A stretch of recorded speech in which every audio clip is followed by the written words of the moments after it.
Nasa kustudiya na kang Basud Municipal Police Station ang duwang bihikulo na imbwelto sa nangyaring aksidente sa Barangay Poblasyon 2, Basud, Camarines Norte kang nakaaging Domingo. Sa CCTV, nahago pa ang pagkakasaabit kang sarong pick-up sa kasabat na pampasaherong jeep. Sa kusog kang pagkakasaabit, tuminiulob ang pick-up asin nakimi man ang inuta na porsyon kang jeepney. Sa inisyal na investigasyon kang otoridad, gikan Naga City, pasiring kuta sa Dait, Camarines Norte ang Toyota Hilux na pigmamaneho ni Banjola Nunez, 34 anyos kang sityo Pinagpala, Calayan, Angono, Rizal. Alagad antes pa man makaabot sa kataid na probinsya, nakaon kang pick up ang linya kang jeepney na pigmamaneho ni Vilma Presentacion.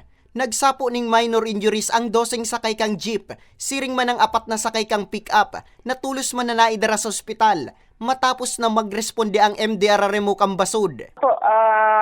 Kanina lang pong umaga, andito po yung driver at yung mga biktima po. So far po ay nagkaroon na po sila ng settlement regarding po dito sa insidente ng banggaan po.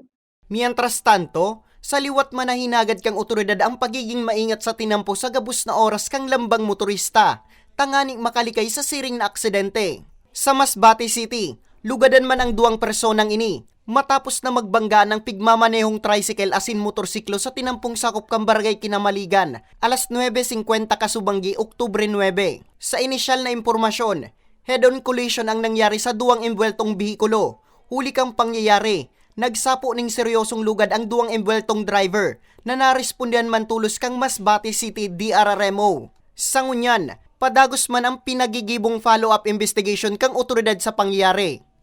Para sa mga baretang tatak Bicol, Nomer Corporal